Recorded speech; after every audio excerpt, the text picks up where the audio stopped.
Why am I driving to my mother's house at 11 o'clock at night in the pouring rain? Why are my husband and children safe and dry at home, probably already asleep in their beds?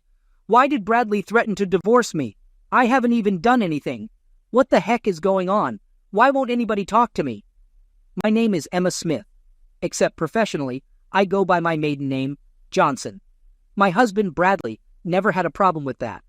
He understood how important it was to me that I earned my degrees and certifications in clinical psychology under my own name before we got married. He was always supportive, and that's why we didn't have the ceremony until I was 26. That day, just over 9 years ago, was probably the happiest day of my life. We had the perfect wedding, not too big, not too small, and all of our families were there. My father, Jim, is an amazing dancer. He'd been taking lessons for something like 15 years. That's how he met his wife, Grace. Technically, she's my stepmom, but I was already 17 when they first met, so she didn't have a hand in raising me. My mother, Linda, was also there with her fourth husband, Glenn. Having them all together at the wedding was a major feat of diplomacy, but it went smoothly. I even saw Mom sitting at a table with Dad and Grace while I was dancing with Bradley. After the father-daughter dance, we wanted to start our family right away since we'd waited to get married. Braylon is 8 and Caden is 6. A girl and a boy, 2 years apart. Just like me and my younger brother Tommy. I know it's silly, but it makes me feel like I accomplished everything correctly. They're at home now, and I'm not. I should go back. I don't know why I should have to do this. I belong in my house with my family, and Bradley needs to just get over his hurt feelings and accept what's going to happen. I need to go back home. I need to make things right with him, but I can't. I'm not welcome. I should explain. I arrived home early, as I'd planned. I had the groceries I needed for Bradley's favorite dinner, my mom's meatloaf recipe, believe it or not, and a nice bottle of red wine, Idaho potatoes, sour cream, chives, Wisconsin cheddar cheese, and Brussels sprouts. I know lots of people don't like them, but I roast them with olive oil and a little salt and pepper, and they're just perfect. Key lime pie for dessert. Oh, and a few delicate little things I'd picked up at Victoria's Secret that Tuesday, so we'd spend the weekend making things special before I left for my conference. The one he didn't know about yet. The one I was planning on telling him about after dinner. It took me almost an hour to get everything ready. While the meatloaf was in the oven, I cleaned off the table and vacuumed the dining room, put out the good place settings, and had time to shower, do my hair and makeup, and slip into my new blue dress. The color really brings out my eyes. I dressed it up with a necklace Bradley had given me for our 5th anniversary. The kids liked my meatloaf okay, but I had to make mac and cheese for them since they wouldn't eat the potatoes or the sprouts. The instant he got home, after picking up the kids, the show began. Braylon and Caden tore around like the whirlwinds they are, and we barely managed to change their shoes and put away their things before dinner. I served their food, got them seated, and was pouring the wine when Bradley joined us, his eyebrow raised in question. I just smiled, beaming the most loving, adoring smile I could muster. It only seemed to make him more concerned. Everyone was happy and pleased. They all praised my cooking. The kids devoured their meal and even had a small slice of key lime pie each. Caden didn't like his, saying it tasted sour. Braylon finished it for him after we settled them in front of their favorite movie, one they'd seen countless times. Bradley nudged me back into the dining room, where he had already tidied up and loaded the dishwasher. He poured the last of the red wine for me, and a finger of Glenmorangie for himself, neat, before taking his seat. He inquired if I would disclose the reason behind the evening's special arrangements, questioning if I couldn't surprise him without a particular occasion. I expressed my enjoyment of the evening and acknowledged the effort put into the dinner, but highlighted that it wasn't a birthday, anniversary, or any special day. It was simply a Friday night, prompting him to inquire further. I admitted to playfully deceiving him, hinting that I might need his help next week. He asked about the nature of the favor, and I explained that I would be attending a conference in Chicago for 4 days, from Tuesday to Friday, requiring him to take on the role of a single dad temporarily. His demeanor shifted slightly as he acknowledged the responsibility he would have to shoulder in my absence. Anticipating our time apart, I teased him with promises of a passionate weekend together before my departure.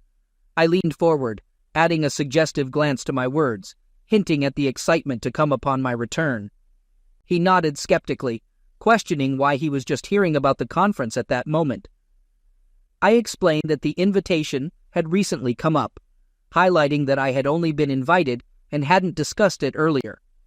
Despite my attempts to reassure him, he expressed his disappointment at being informed late and his concern about the situation.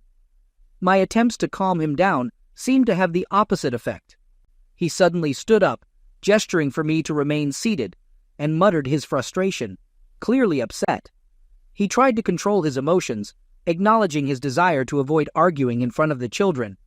He instructed me to put the kids to bed and indicated that he needed time to gather his thoughts before continuing the discussion.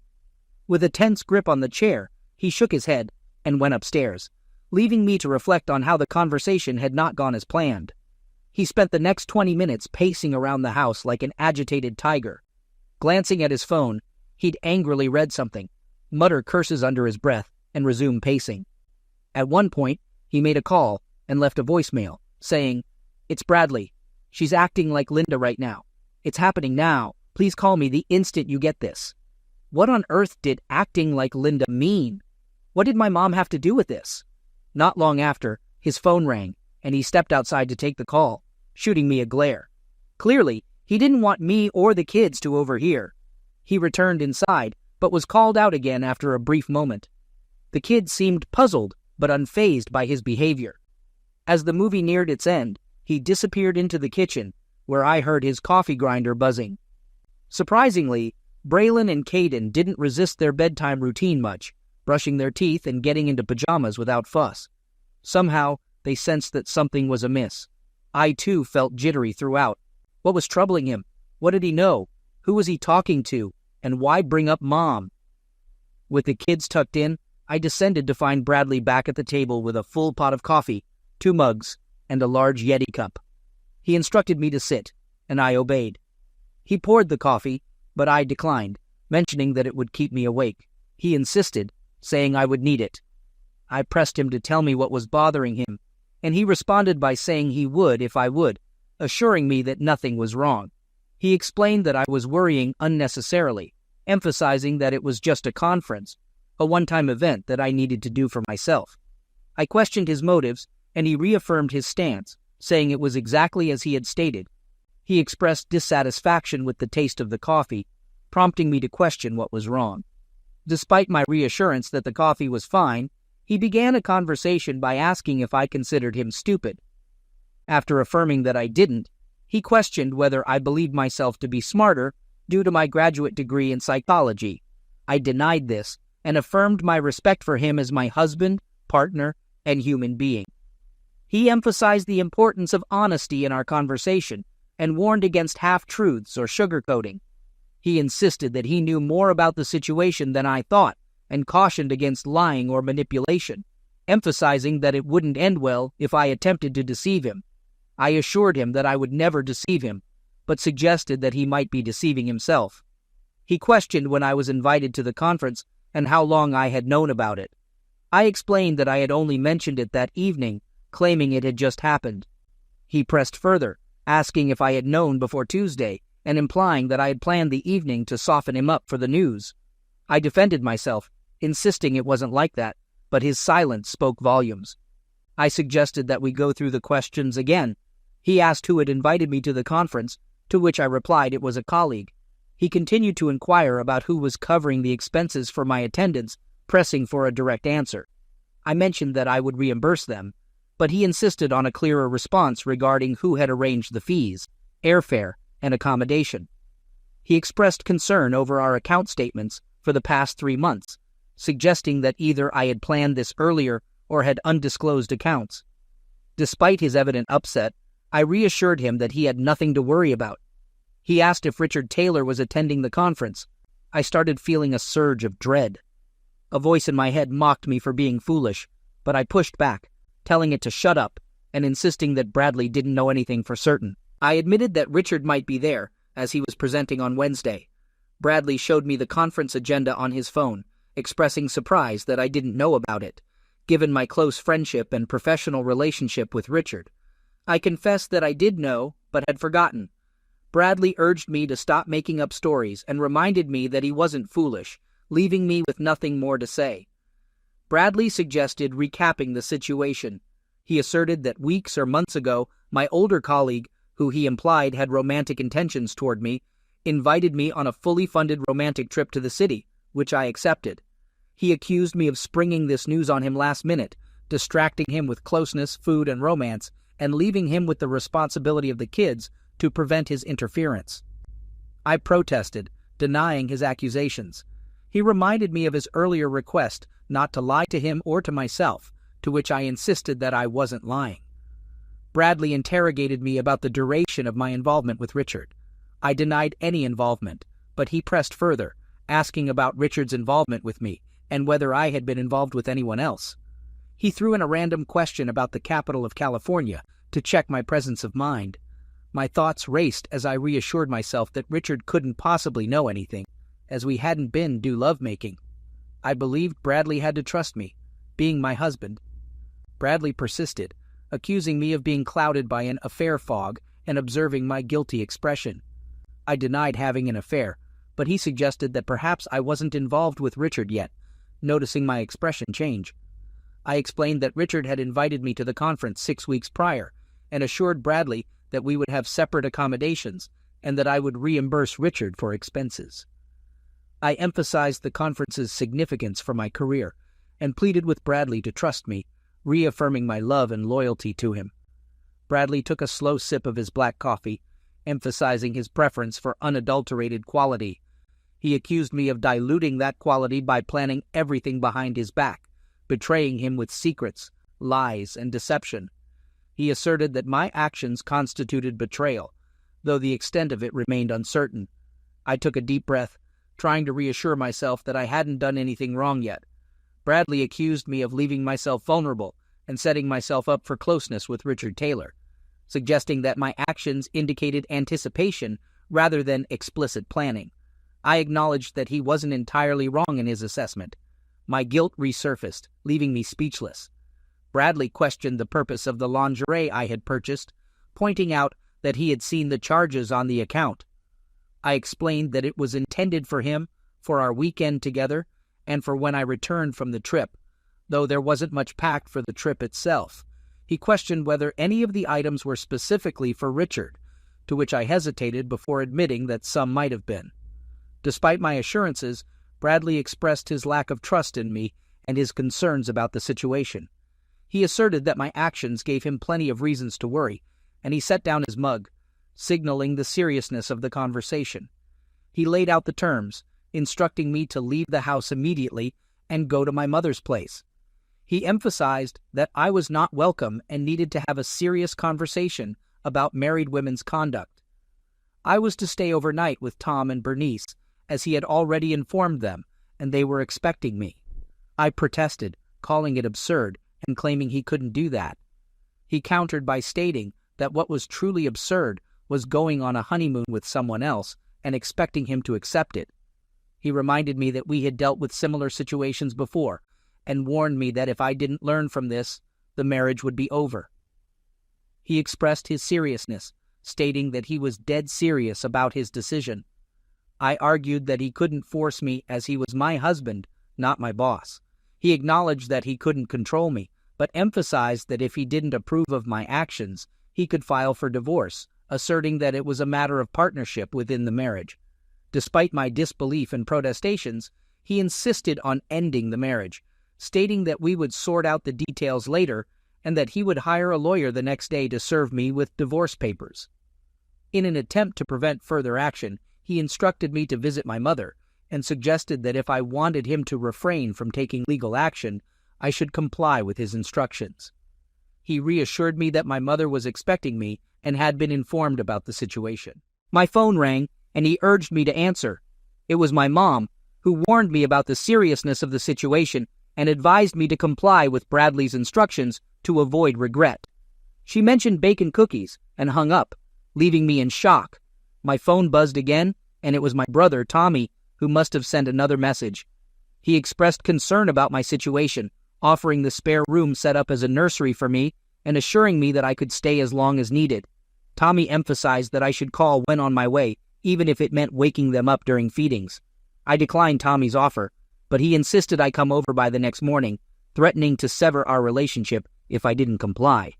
He made it clear that taking sides against Bradley wasn't an option, asserting Bradley's correctness about the family curse. Tommy concluded the conversation by announcing plans to take everyone to IHOP the next day. Left alone, I questioned Bradley about what he had told Tommy and our family. Bradley stood up and explained that he had shared the truth with them, finding their insights helpful. He encouraged me to finish my coffee, pack a bag, and mentioned making a caramel latte for the road. Bradley assured me he would handle the kids, update his family, and postpone informing Chuck and Bethany to avoid an immediate revelation to my father, who would be devastated. Confused and alarmed, I pressed Bradley for details, particularly about Tommy's mention of a family curse. Bradley redirected me to discuss it with Linda, my soon-to-be ex-wife, leaving me puzzled about the unfolding situation. After downing the coffee with extra skim milk and 2 Splendas on my way out, a 16-ounce Yeti cup of double-shot non-fat caramel latte, a stop for gas, and 2 more for bathroom breaks, I pulled into Mom's driveway at 10 minutes past midnight. The garage door opened and I parked in the empty bay. Where was Doug's car? Mom greeted me and expressed happiness at my arrival. She mentioned the importance of me coming and shook her head, suggesting it wouldn't have been good otherwise. Inviting me inside, she informed me about cookies in the kitchen and offered tea. At 60, Mom still looked elegant. She maintained her figure gracefully, though it was showing its age. Her posture was impeccable. Despite having 2 children, she seemed untouched by osteoporosis. Her dark hair was streaked with gray but still lustrous and stylishly arranged, and her eyes were as blue as ever. Like mine. I hoped to look half as good at her age. She began pouring tea without any request from me. I mentioned my preference for no caffeine, explaining that Bradley had made me drink both coffee and a double shot, leaving me jittery. She assured me that the tea she was serving was chamomile, and reassured me that I would be fine, giving me a once-over. She mentioned that I had worn the same dress when talking to Bradley earlier that night. I explained that Bradley didn't allow me to change before kicking me out. I had to grab some stuff and leave. Tommy seemed distressed, repeating, "Oh my," and when I questioned what was wrong with the dress, they mentioned its significance and Tommy's reference to a curse. Confused and desperate for information, I asked about Tommy's comment and the ongoing situation. In response, she handed me homemade ginger snaps and suggested we move to the sitting room for an explanation. There, I noticed the TV showing a paused football game, surprising me because my mom typically avoided football. I inquired about Doug's whereabouts, and she revealed that Doug usually stayed with his friend Brian, with whom he had been in a relationship for almost 20 years. The revelation about Doug's handsomeness left me puzzled about why my mom was married to him.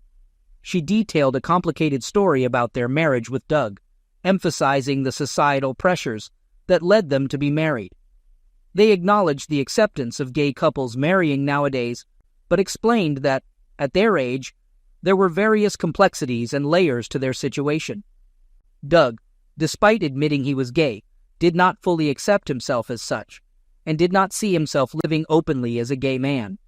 Instead, he considered his relationship with Brian unique.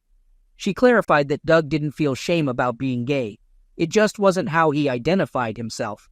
They referred to their situation as being a beard, an old-fashioned term where gay men and lesbians would marry to meet societal expectations but maintain private lives outside the marriage. When asked about their own involvement, she denied being gay but admitted to being a terrible wife. They confessed to ruining their previous marriages due to various negative traits, especially hurting their father deeply. Tears welled up as they expressed their enduring love for their father and admitted noticing the love between me and Bradley, urging me not to become like them. Overwhelmed with emotion, she broke down crying. In response to my confusion, they briefly rose from their seat, gesturing for me to stay put, mentioning they needed to fetch something to show me. While she was away, I heard her rummaging in one of the spare bedrooms.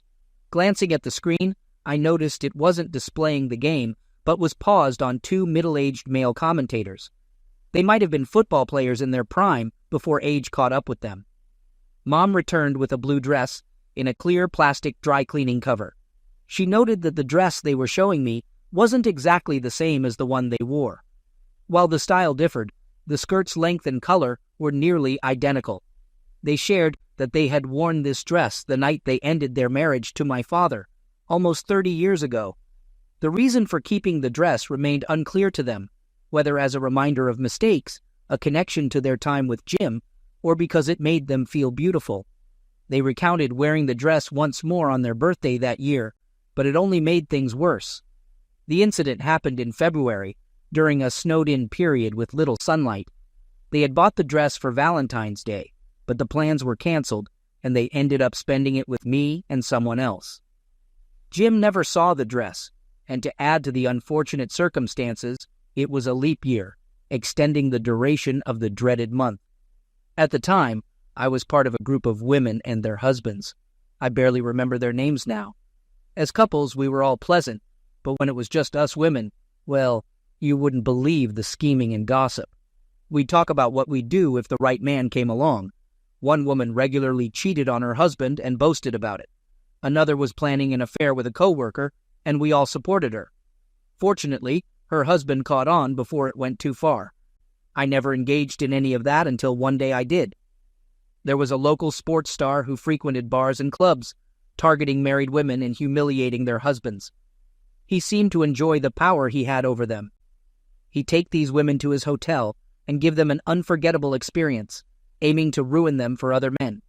He was charming, wealthy, and famous, so he got away with it repeatedly. His activities were something of an open secret among women seeking excitement. I don't know how many marriages he destroyed, but it was more than a few. It was like a game to him. One of those venues was a dinner dance hall affiliated with the hotel.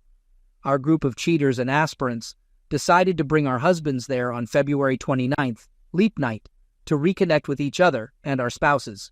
You and Tommy were staying overnight with the porters, and we all had hotel rooms. What our husbands didn't realize was that attending with them was akin to buying raffle tickets. Mark Lavalier would select one fortunate lady for the evening, making her his chosen companion.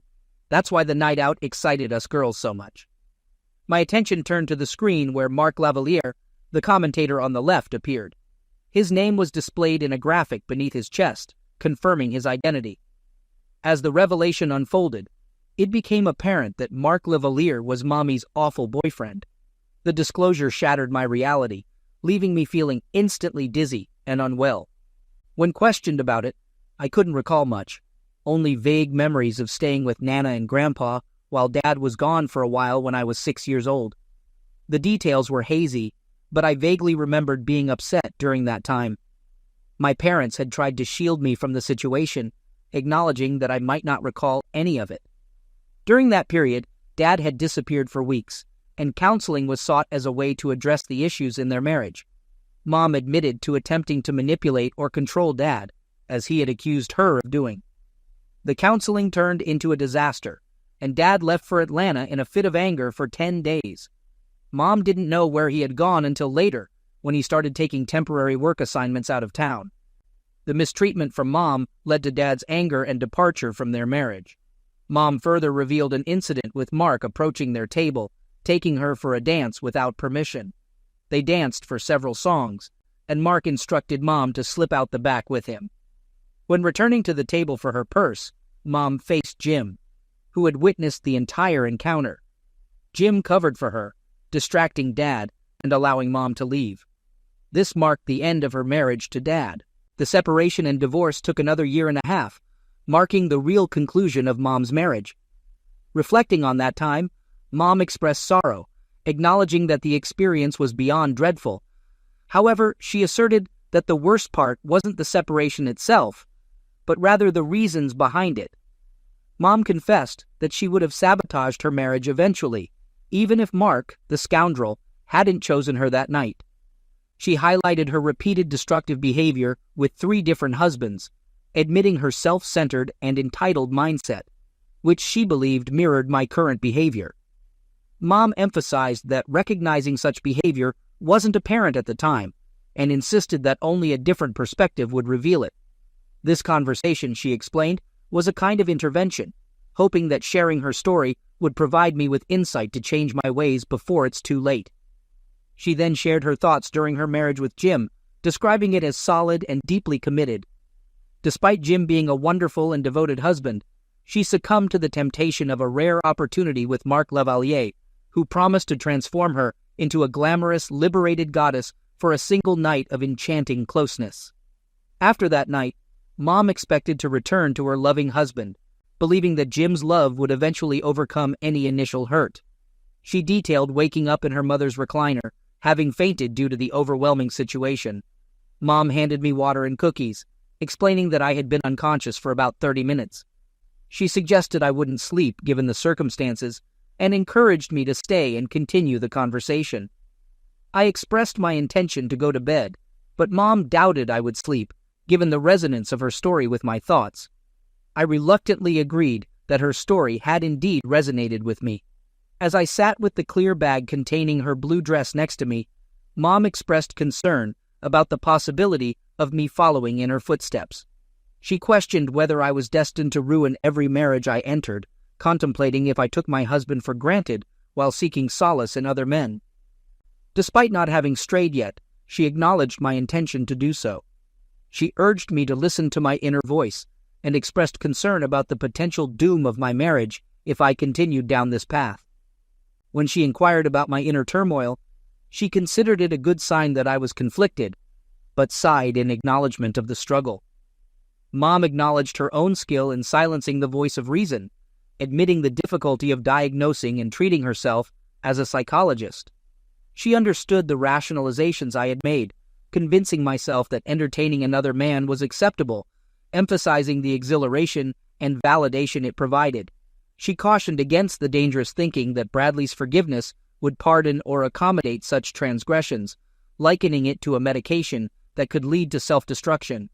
She highlighted the broader impact on Bradley, Braylon, Caden, Tommy, herself, and even my father, expressing deep concern about 3 generations of Johnson women following the same pattern of self-destruction. The thought of devastating my father by witnessing this cycle weighed heavily on her. As Mom delved into family history, she clarified that Nana, being a Reed, did not have any known instances of infidelity. However, she pointed to Gamma Carroll, who cheated on Jim's father, while he was sick and dying. Having a boyfriend named Ralph, Carroll eventually married him after James passed, but the marriage didn't last due to mutual unfaithfulness. Bob entered the picture later through a cancer family support group, and Jim initially distanced himself from his mother, holding her responsible for James's pass-away. Mom explained that I might not have known this family history because I and Dad were already divorced when they started visiting Gamma Carroll and Bob in Colorado. Dad forgave Carroll eventually, bridging the divide between them, and he even became friends with Bob.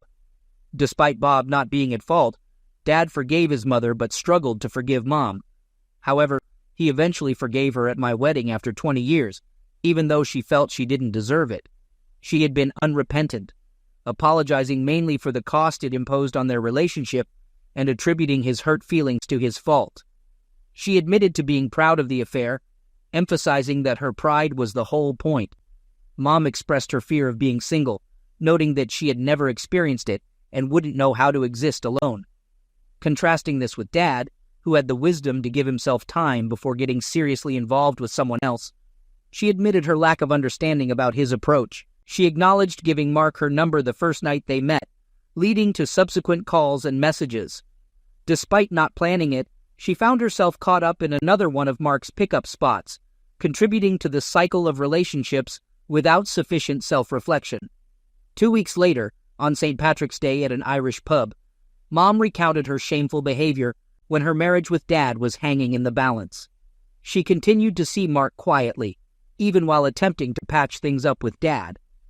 Mom thought her interactions with Mark had nothing to do with her relationship with Jim, believing that what he didn't know wouldn't hurt him.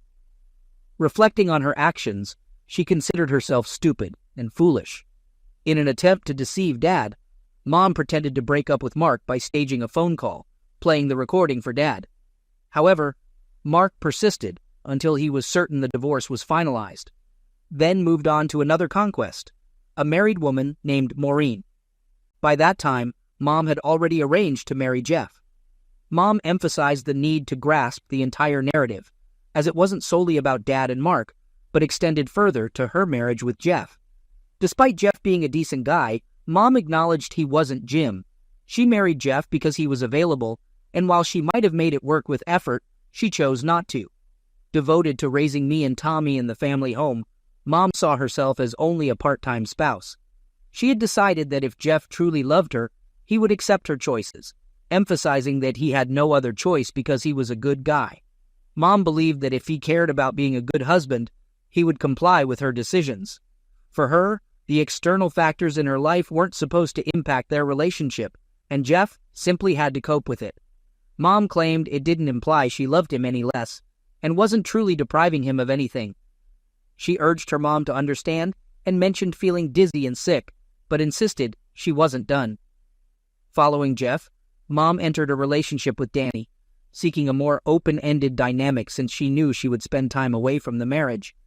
Danny was open to having other partners, essentially cheating on Mom, and she turned a blind eye to it, considering it her penance. Though she didn't precisely love him, Mom married Danny, and their arrangement persisted for a while. As time passed and her children grew older, Mom felt neglected and intentionally sought attention elsewhere. She reasoned that if an open marriage was acceptable for Danny, then it should be acceptable for her. Feeling she wasn't impacting Danny, Mom believed he would afford her the same leniency she had given him for the past 6 or 7 years. However, she misjudged the situation. As the end approached, Mom initiated things with Glenn. Mom insisted on sharing these details to make her daughter see the recurring pattern in her relationships. Describing Glenn as the best of her husband since Dad, Mom acknowledged that she took him for granted, assuming he would forgive her regardless of her actions. The most significant argument occurred after Emma's wedding, where Mom essentially ignored Glenn while focusing on reconciling with Dad for closure. Jim had to point out that Mom wasn't tending to her husband, treating Glenn with the same disregard she had shown to Dad, Jeff, and Danny. Mom openly wept as she shared this part of her story. I could only gaze at my mother, absorbing the emotional weight of the revelation. My arms trembled as I urgently struggled my way to the bathroom, barely reaching the toilet before emptying my stomach into the bowl. My mom stood by me, holding my hair as I retched. She tried to console me, sharing her own mistakes, regrets, and misguided choices. In her words, she unfolded tales of broken marriages, selfish decisions, and a repeating pattern of seeking temporary solace outside the commitment she had made. She spoke of her own weaknesses, acknowledging her selfish and thoughtless nature. As my mother revealed the narrative of her tangled relationships, I couldn't help but see echoes of my own life, shadows of the choices I was on the brink of making. She spoke of wearing a blue dress, seeking attention, and taking her husband's for granted. It was as if she was painting a cautionary tale, a mirror reflecting my current struggles and the potential consequences of my actions. My head was as churned up as my belly. The weight of her words hit me harder than I expected. She described a cycle of self-destruction, a path I seemed poised to follow. The realization was both unnerving and awakening. In her tearful confessions, my mother admitted marrying Dagnow to spare him from the pain she had inflicted on her previous husbands. I comforted her, trying to offer support amid the emotional storm. Yet, as the stories unfolded, I couldn't escape the confrontation with my own reflection in her words. When she veered into my current situation, warning me of the consequences of my actions and the impact on Bradley, I felt a surge of nausea. The weight of truth, regret, and impending decisions overwhelmed me, and I staggered, collapsing onto the cold bathroom floor. The room spun, not just from the physical sickness, but from the emotional whirlwind that had gripped me. My mother's stories, a tapestry of missteps and heartbreaks, had wrapped around me, leaving me entangled in the consequences of her choices and the potential echoes in my own life. Struggling urgently to reach the bathroom, my arms trembled as I barely made it to the toilet, retching with Mom by my side, holding my hair. She encouraged me to let out all the bad stuff, emphasizing the realization of the consequences of burning down one's own life repeatedly. Mom expressed a strong desire for me not to follow the same path. In the midst of my emotional and physical distress, I questioned my own actions, berating myself for the poor choices I had made. I acknowledged the warnings, particularly from Bradley, and condemn myself for not heeding them. The harsh self-talk included doubts about deserving my husband, love, and the happy home with Braylon and Caden. The fear of following in my mother's footsteps was evident, and I chastised myself for what I perceived as a destructive pattern in relationships. The tirade ended with a bleak prediction of ending up alone after several meaningless marriages in a similar kind of hell. After what felt like 9 years of that, Mom gave me some mouthwash and made me eat 2 more cookies. She said the ginger would settle my stomach. She brushed my hair and let me change my clothes. I didn't even have to go into the bag I'd packed. We're the same size. I could wear any of her clothes. So she gave me some comfy sweats and kids. She bundled me in her car and drove me 2 miles to Tommy and Bernice's house. She's all cried out. Mom informed my brother about my condition as she took care of me, expressing that I now understood the consequences of my actions. She instructed him to put me straight to bed, and she would join them for pancakes whenever I managed to get up and gather myself. Grateful, my brother thanked her and explained that Jonathan and the baby were currently asleep, a precious moment they took advantage of whenever possible.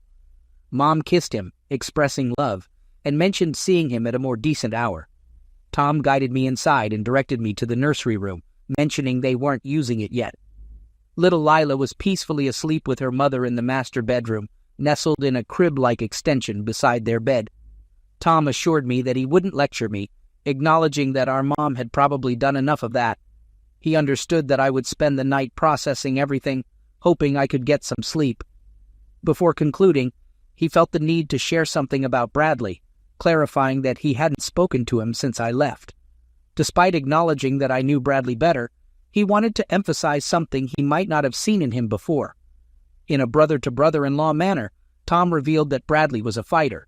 He elaborated on Bradley's background as an Olympic fencer, who worked as a combat consultant and choreographer for movies and theater productions, emphasizing Bradley's real understanding of a genuine bout, despite making things appear flashy and spectacular.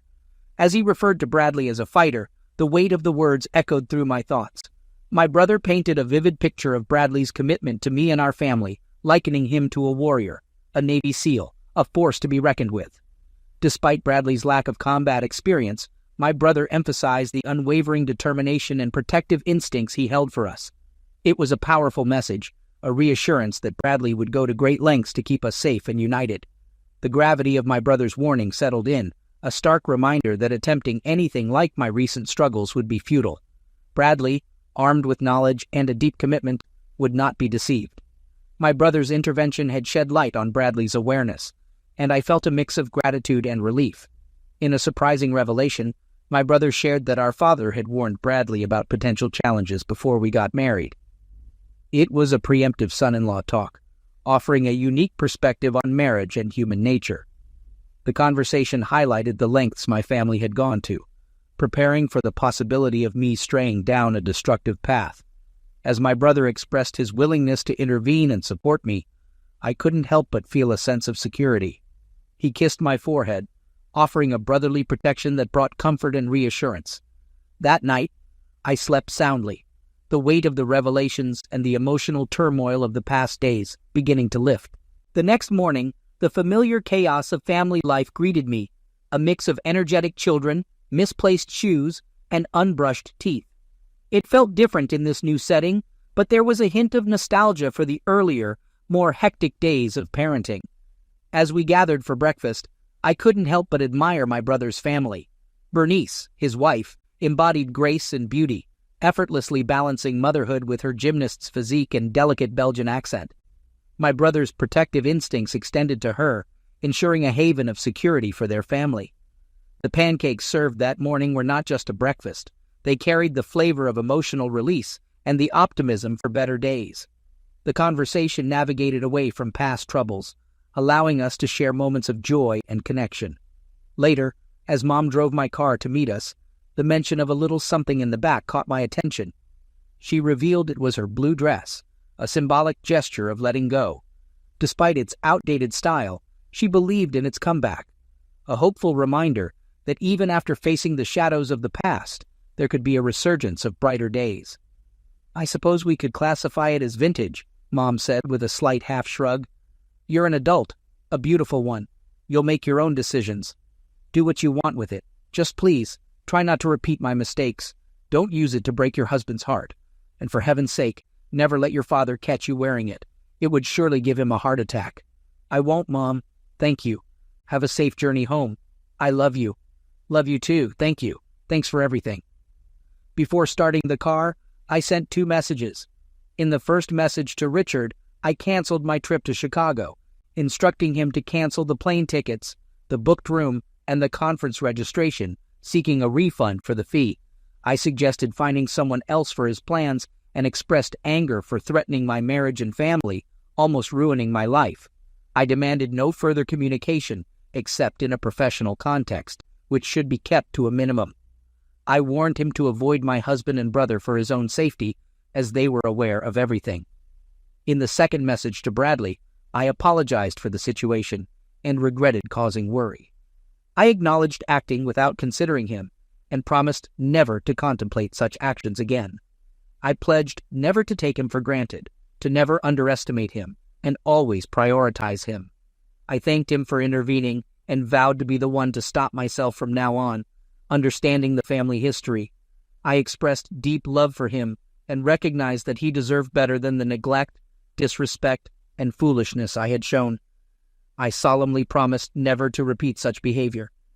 As I embarked on the journey home, a realization struck me about what to do with Mom's blue dress. I decided to destroy the garment.